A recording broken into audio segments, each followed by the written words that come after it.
नमस्कार। बंगाल में कोरोना की रफ्तार को देखते हुए कोलकाता हाई कोर्ट ने जब चुनाव को लेकर सख्त टिप्पणी की, तब चुनाव आयोग की नींद टूटी और उसने इस मसले पर सर्वदलीय बैठक बुलाई। लेकिन उस बैठक में नतीजा सिर्फ ये हुआ कि चुनाव जैसे हैं वैसे ही होते रहेंगे, बस प्रोटोकॉल का सख्ती से पालन किया जाएगा।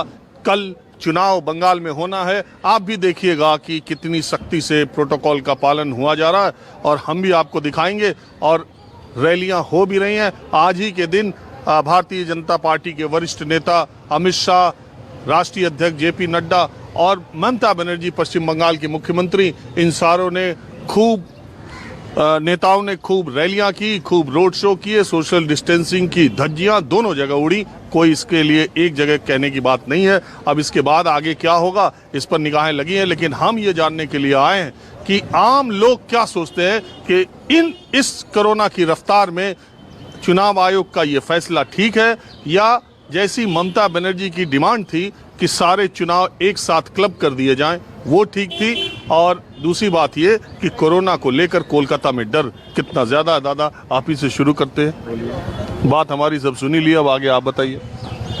देखिए, कोरोना तो है और कोरोना के लिए तो प्रिपरेशन लेना ही चाहिए, क्योंकि आदमी का जीवन से मूल्यवान तो कुछ होता नहीं, राजनीति तो होते रहेगा। आज सिचुएशन वर्ल्ड वाइड जो है, फिर दोबारा कोरोना का जो लहर दिखने को मिल रहा है, तो भारत भी उसके बाहर नहीं है। सुनने में आ रहा है कि भारत 1 नंबर स्थान में पहुंच गए, तो उस हिसाब से यहाँ पे भी तो होना चाहिए था, प्रोटेक्शन लेना, ये सब करना। लेकिन कोरोना के प्रोटेक्शन के से लेके जो राजनीति हो रहा है, रूलिंग पार्टी वो चाहते हैं कि एक साथ में हो जाना, या एग्जिस्टिंग जो निर्वाचन कमिश्नर का राय है कि देखो सिस्टम बन चुका है, उस तरह से प्रिपरेशन लिया गया है। और हाँ, आप जो बात अभी बोले कि हम उसको सख्ती से उसको कंट्रोल किया जाए। जैसे आगे हमारा जितना बूथ था कोरोना के। आप भी किसी पार्टी से हैं दादा? मैं बीजेपी का काउंसिलर हूँ, इस वार्ड का, भारतीय जनता पार्टी का काउंसिलर हूँ। 2015 में चुनाव जीता हूँ यहाँ पे। अभी मैं हूँ। अभी बोर्ड को निर्वाचन कमीशन खत्म करके बॉबी हाकिम को बोला तुम एडमिनिस्ट्रेटर नहीं रह सकता है। नेचुरली हम लोग काउंसिलर के बाद कोऑर्डिनेटर बने थे और वो एडमिनिस्ट्रेटिव ऑफिसर। एक बात बताइए, ये जो है आपकी पार्टी उस बात पर सहमत क्यों नहीं है कि जो बाकी 3 फेजेस के इलेक्शन है, कल वाला छोड़ो, उसके बाद वाले सब एक साथ हो जाए? उसमें कोई दिक्कत नहीं है। मेन बात है ये राजनीति हो रहा है। अगर कोरोना पॉइंट ऑफ व्यू में वो इसको सर्वदलीय मीटिंग लेके, सर्वदलीय मीटिंग में सभी थे, सबको एक ही मत होना चाहिए, तभी तो जाके कुछ फैसला बनेगा ना। लेकिन यहाँ पे जो उन लोगों को स्मेल किया कि यहाँ पे राजनीति किया जा रहा है, ये कोरोना को इशू बना के। और आप तो जानते हैं चुनाव कितना इम्पोर्टेंट हो चुका है, और इस चुनाव के कराने के लिए तो बहुत सारे मेजरमेंट लेके तो आगे बढ़ रहा है ना निर्वाचन कमीशन। अभी मान लो अचानक 3 दफा का एक जगह कर लेना निर्वाचन कमीशनर के लिए कितना भारी पड़ेगा। फोर्स डिप्लॉयमेंट, उसका कोरोना पर जितना, उसके लिए कोरोना से बचने के लिए जो रेमेडीज या क्या क्या लेना है, ये सब में तो मुश्किल हो जाता है ना। इसलिए हो सकता है निर्वाचन कमीशनर ने सोचा कि हम 3 दफा जैसा था वैसा ही होगा। थोड़ा नाराज हुई है हमारा दीदी, तो क्या किया जाएगा। अभी निर्वाचन कमिश्नर हाईएस्ट अथॉरिटी है। अच्छा, ये दीदी ये भी कह रही है कि ये जो बीजेपी के नेता बाहर से आ रहे हैं, इनको रोको, यही कोरोना ला रहे हैं। तो क्या बीजेपी के नेता यहाँ कोरोना ला रहे हैं? यहाँ कोरोना नहीं है। कोरोना तो कब से चल रहा है बोलिए? आपको मार्च महीना से पहले। लेकिन दादा, ये भी तो मानोगे कि आपकी भी रैलियों में सोशल डिस्टेंसिंग कोई नहीं रह रही, ना पीएम की रैली में, ना अमित शाह की रैली में, ना जेपी रोड शो में। आप देख रहे हो कहीं है ना? मैं बोल रहा हूँ ना, वही अभी जाते हो। देखिए, मैं आपको वही बता रहा हूँ। थोड़ा देर पहले आप जब आए थे, मैं चाय पी रहा था, तो नेचुरली मास्क खोल के तो चाय पीने पड़ा। फिर आपके बाद कोरोना ये सब देखते हुए आप लोग भी मास्क पहने हुए हो, मैं भी मास्क पहन के आपसे बात कर रहा हूँ। तो हर आदमी को इसको मानना चाहिए। इस मानने से आपका शरीर के लिए, आपको शरीर को तो सुरक्षा आपको खुद को सोचना है ना। तो मैं आम लोगों से कोलकाता की सड़कों पर जानने की कोशिश कर रहा हूँ। इलेक्शन कमीशन की बैठक अभी खत्म हुई है। मैं ये दादा, ये कोरोना इतना बढ़ रहा है, क्या बंगाल में कोरोना नहीं है? क्या इलेक्शन कमीशन को कुछ इसके बारे में? कोरोना बंगाल में भी है, सारा दुनिया भर में है, लेकिन ये लोग जो कैंपेनिंग के रैली कर रहे आ रहा है, ये सब लेके आ रहा है। यहाँ का लोग कौन जा रहा है बाहर रैली करने के लिए? यूपी से आ रहा है, बिहार से आ रहा है, सब लेके आ रहा है।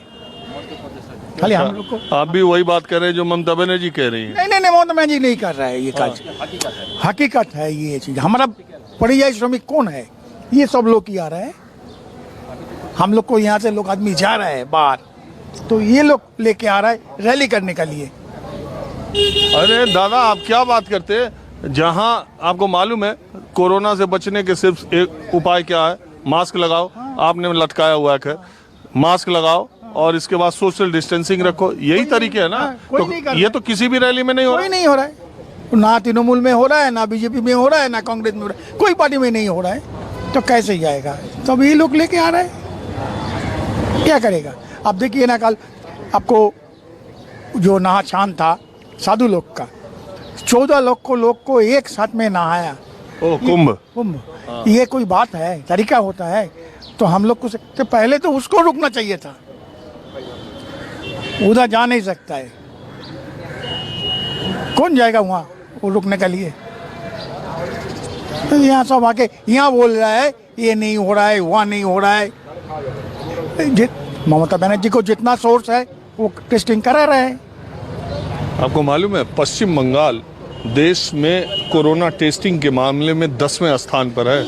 42,000 यहाँ पर टेस्टिंग अभी हुआ है। आपका कोरोना टेस्ट हुआ है? नहीं, हम लोग किया नहीं कभी तक। अब हम लोग इंजेक्शन भी ले लिया, हम लोग का हुआ भी नहीं, ऐसा भी नहीं हुआ है हम लोग भी, हाँ होगा भी नहीं। हम लोग टेस्टिंग हो नहीं रही। और अभी परसों मैंने कार्यक्रम कोरोना पे किया, तब 4,500 के आसपास मामले आए। परसों कल अब पिछले 24 घंटे में 6,000 से ज्यादा आ गए। कोरोना तो हर जगह बढ़ रहा है। रिपोर्ट कितना हो रहा है? आपके यहाँ रिपोर्ट भी तो नहीं हो रहा? नहीं हो रहा है, वही तो बोल रहा है, जितना है उतना कर रहे। अगर कोई नहीं जाके करेगा तो कैसे होगा? आप क्या मानते हैं?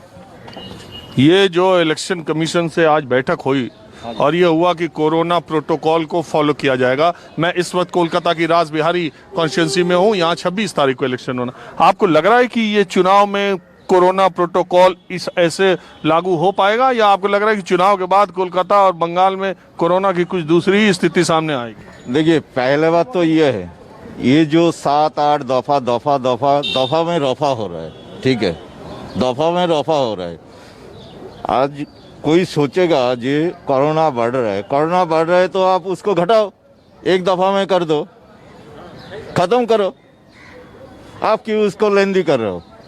आपको क्या लग रहा है क्यों लेंदी हो रहा है? अरे सब कह रहे हैं कि भाई इंतजामात है, सिक्योरिटी फोर्सेस को इधर उधर जाना। सिक्योरिटी फोर्सेस तो इतना सिक्योरिटी फोर्सेस लेके आया, इतना सिक्योरिटी फोर्स लेके आया, फिर भी आप मान लीजिए आसाम में वोट हुआ, कितना दफा में हुआ, अब तमिलनाडु में हुआ, कितना दफा में हुआ, और इधर आप लेंदी करते और आपका जो रैली जो कर रहे हो, रैली जो कर रहे हो, सब बड़े बड़े लोग कर रहे हैं। तो वो अगर प्रोटोकॉल नहीं मानेगा तो कौन मानेगा? वो तो मानता नहीं। आप पूरा जनता का ऊपर छोड़ रहे हो। जो दोषी है वो जनता ही है, और जो बड़ा लोग है, PM, CM और जो आदमी है बड़ा, वो क्या करता है, आके कोई प्रोटोकॉल नहीं मान रहे।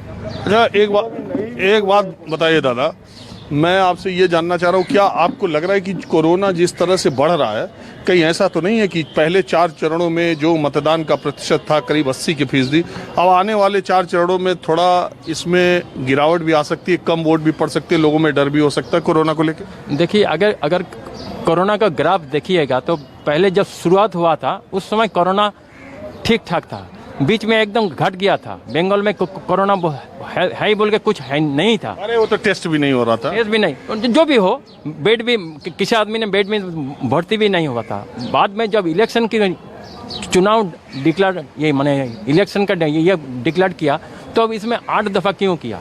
8 दफ़ा करने का वजह से इतना बढ़ गया।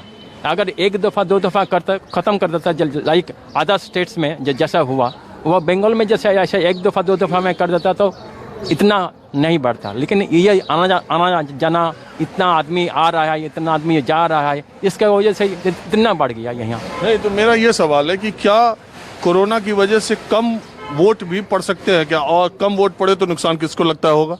देखिए, एक तो आदमी लोग सब डर जाता था, लेकिन लीडर लोग जहाँ तक जो प्लानिंग करता है इंडिया का, वो खुद ही वो लोग नहीं चाहता है कि कोरोना कम होने के लिए वो लोग चाहता है कि ये कोरोना इतना बढ़े। और इसी सारे नेता परेशान हैं, नेताओं को भी तो हो रहा। नेता जैसे आदि योगीनाथ यहाँ आया था, यहाँ इलेक्शन कैंपेन किया, उसका भी कोरोना इफेक्टेड हो गया। तो वो पहले कैरियर था, एक दिन में अचानक तो उसको तो नहीं होगा। मैं कह रहा हूँ कलकत्ता आने से थोड़ी ले आने से होता है। हाँ, आप बताओ, वोट अगर कम पड़ा कोरोना की वजह से तो नुकसान किसको? ये कैसे मालूम होगा नुकसान किसको होगा ना? ये तो हम भगवान नहीं है, हम लोग तो ऊपर से नहीं आए हुए हैं।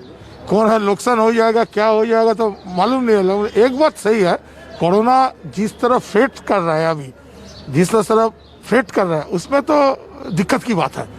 आदमी क्या करना है, वोट देना है ना देना नहीं है, कितना आदमी गुजरेगा कितना आदमी जाएगा, ये तो 2 तारीख मालूम हो जाएगा क्या हालत हो जाएगा, कितना परसेंटेज। अपनी 4 दफा में जो परसेंटेज मिला है 70-80%, ये 4 दफा में घट जाएगा ना बढ़ जाएगा, वो तो मालूम नहीं है मेरे को। दादा, मैं ये जानने की कोशिश कर रहा हूँ कि पश्चिम बंगाल के इलेक्शंस में इतना, एक तो लंबा इलेक्शन हो गया, बीच में कोरोना का विस्फोट हो गया, बंगाल में भी हुआ, देश में भी हुआ।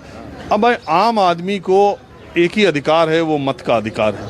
अगर उसे मतदान देना है, घर से बाहर निकलना है, तो कोरोना का खतरा उस पर मंडरा रहा है। रैलियों में लोग जा रहे हैं, बहुत दुविधा वाला पोजीशन हो गया है। मतलब एकदम ये जान जोखिम में डालने वाला परिस्थिति हो गया। अभी तो मतदान तो करना है, दैट इज डेमोक्रेटिक राइट। तो फिर ये परिस्थिति में तो जान भी काफी कीमती होता है आदमी का, दैट इज ऑल्सो। तो फिर आपको क्या लगता है कि क्या होना चाहिए था इस बार हम ये होना चाहिए था सबसे बढ़िया, जो इतना मतलब 8 फेज का इलेक्शन अगर 3 फेज या 4 फेज में हो जाता तो बढ़िया होता। अब मैं एक चाय की दुकान पर आ गया हूँ, शाम का वक्त है, इलेक्शन कमीशन की मीटिंग अभी खत्म हुई है। दादा, हम ये जानने के लिए आए हैं कि चुनाव आयोग में बैठक हुई थी कि इलेक्शंस को लेके क्या किया जाए। ममता बनर्जी ने कहा था जितने बचे हैं सबको एक साथ करा लो। चुनाव आयोग ने कहा कि नहीं, सब इंतजाम हो चुके हैं, तो अब कोरोना प्रोटोकॉल को सख्ती से निपटाते हुए चुनाव कराया जाए। आपको क्या लगता है, ये ठीक है? नहीं, एक्चुअल कोरोना प्रोटेक्शन तो लेना ही पड़ेगा। आप दीदी बोलिए और मोदी जी बोलिए, जो भी बोलिए, ये कोरोना इतना बढ़ते जा रहा है इसीलिए कि हर जगह में, हर मीटिंग में, हर मिचिल में किसी का मुख में मास्क नहीं है। तो आप जो भी पार्टी बोलिए, हम न्यूट्रली बोल रहे हैं। तो मास्क है भी तो सोशल डिस्टेंसिंग नहीं है। हाँ, जो भी है, मास्क है तो अभी 2-4 दिन से चालू हुआ, आज 15 दिन पहले इतना मास्क नहीं था, तो वो आपको लेना चाहिए। कोरोना से दूर रहने के लिए आपको मास्क जरूरी है, मास्क आपको लेना ही है, तो ऐसा तो चलेगा नहीं। तो आपको लगता है कि ये इलेक्शन एक तरफा, मतलब आपको लग रहा है कि ये इलेक्शंस के बाद क्या हालात होंगे बंगाल में, कुछ अंदाजा है? नहीं, इलेक्शन का बाद मेरे को तो लगता है बहुत खराब हालत होगा कोरोना का। तो कौन जिम्मेदार होगा?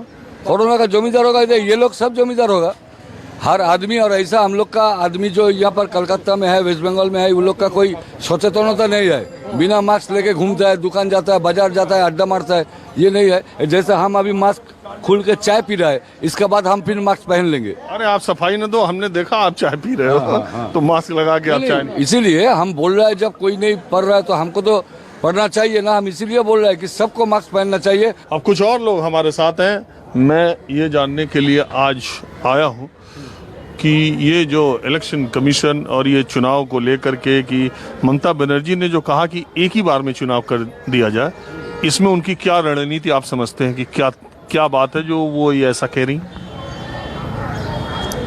देखिए, ऐसे जो ममता बनर्जी का जो मैंने पॉलिसी है, ये पॉलिसी तो कभी जनहित में नहीं हुआ। तो अभी जो इलेक्शन कमीशन का जो इतना सख्त कुछ खड़ा किया है, पैरामिलिट्री फोर्स दिए है, उनका जितना सारे जो गेम प्लान था शायद नाकाम होने जा रहा है। तो मेरा जो लगता है वो तो ऐसे लोगों को सिंपैथी ड्रॉ करने के लिए ऐसा ऐसा नाटक कभी किया है, कभी कभी बात ऐसे भी बोले हैं, लेकिन इसमें मेरा कोई सिंसियरिटी नहीं लगता। ठीक है, बात ठीक है, हाँ, मैंने एक 1 स्टेज में किया जाए तो ठीक है, ऐसा कोई, क्योंकि कोरोना का जो हाल है इसमें तो जितना दिन जाएगा वो कोरोना बढ़ता ही जाएगा, इसमें ऐसे ठीक है। लेकिन ममता बनर्जी जो बोल रहे हैं वो उसका कोई गेम प्लान होगा कि जो बूथ कैप्चरिंग जो वो 2011 के बाद जितना सारे हमारा इलेक्शन हमारा इधर हुआ है उसमें देश का जो हमारा जो इलेक्टोरेट का जो रियल जो मत है उसको रिफ्लेक्टेड नहीं हुआ, क्योंकि दादा छोड़ दो नियम कायदे कानून की बात, लेकिन जब देश में या दुनिया में इतनी बड़ी महामारी है, इतनी बड़ी संख्या में लोग चपेट में आ रहे हैं, तो क्या हमारे नेताओं को ये नहीं चाहिए था कि वही चुनाव आयोग ये कहे कि आप ये करो ये करो ये करो, उसकी जगह हमारे नेता खुद ही ये कहते कि कोरोना बहुत बढ़ गया, अब हम ऐसा करते, एक स्टेप आगे बढ़ के कोई एक नेता ये कहता कि अब हम ये कह रहे हैं कि अब हम चुनावी रैलियां रोड शो नहीं करेंगे, हम वर्चुअल रैली करेंगे या हम वीडियो जारी करेंगे या हम किसी चैनल पे आकर के या अखबारों के इश्तिहार के माध्यम से अपनी बात रख रहे हैं। चूंकि कोरोना है तो आप समझ, क्या ऐसा इनिशिएटिव लेने से उस नेता का नुकसान हो जाएगा, या लगता है आपको लगता है कि एक उदाहरण कम से कम देश और दुनिया के सामने वो नेता रख सकता था? देखिए, पहला बात एक है कि नेता लोग जो बोलता है कभी सच बोलता नहीं है, हर टाइम झूठी बोलता है। तो कोई भी कि कोई ऐसा एग्जाम्पल एक ही है, ममता बनर्जी। ठीक है, ममता बनर्जी ने ही बोला है कि एक बार में वोट करो, इसीलिए इसमें वायलेंस। तो मतलब आपके हिसाब से हिंदुस्तान में जितने नेता हैं केवल ममता बनर्जी झूठ बोलती हैं और बाकी सब भगवान? हमारा बात वो नहीं था, हम आप जैसे बोले हमको, जे कोई भी ऐसा नहीं बोला, हम बोले एक ही जो है वो बोली है। लेकिन देश में झूठ बोलने वाले नेता के तौर पे किसको ज्यादा जाना जाता है ये भी आप जानते हैं? उस दिन हम गूगल पे देख रहा था और गूगल तो झूठ नहीं बोलता है, तो गूगल बोलता है कि मिस्टर नरेंद्र मोदी जितना बार जो कुछ भी बोला वो जुमला ही है।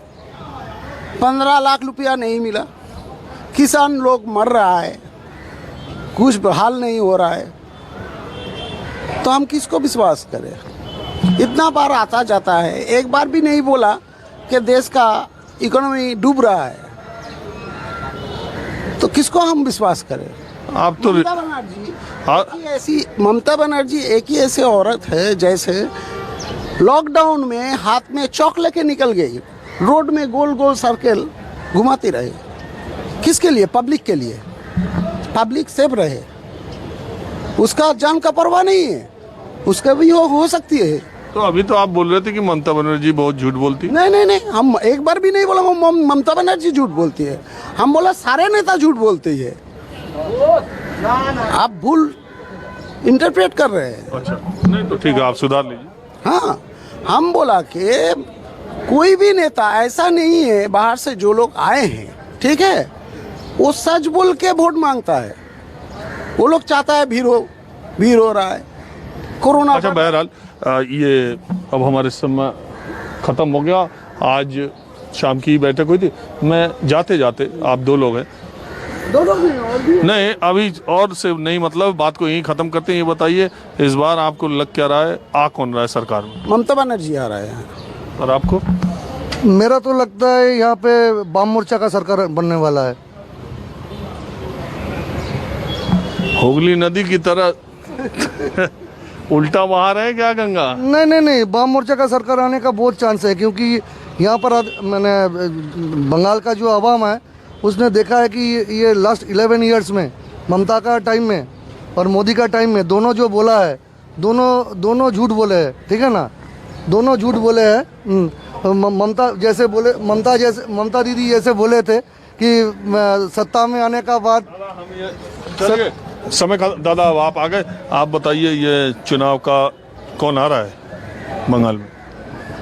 मेरे हिसाब से तो 50-50 है। अभी कोई बोल नहीं सकता कि ये आ रहा है कि वो आ रहा है। इट्स वेरी, बहरहाल देखिए, कुल मिला के बात यह है कि नेताओं को जहां खुद से अपने पर संयम बरतना चाहिए या आगे बढ़कर एक कदम, एक उदाहरण प्रस्तुत करना चाहिए, वो इस मसले पर मौन है कि वो रैलियां नहीं करेंगे या वो चुनाव प्रचार नहीं करेंगे कि कोरोना बहुत बढ़ गया है। बहरहाल और कौन सच बोलता है कौन झूठ बोलता है इसका फैसला हमारा करने का काम भी नहीं है। वो एक बात है ना कि नेताओं के जज्बात का, मुंबई की बरसात का और फिल्म डायरेक्टर की बात का कोई भरोसा नहीं। कैमरामैन राणा अविनाश के साथ राजीव रंजन, न्यूज़ 24 कोलकाता।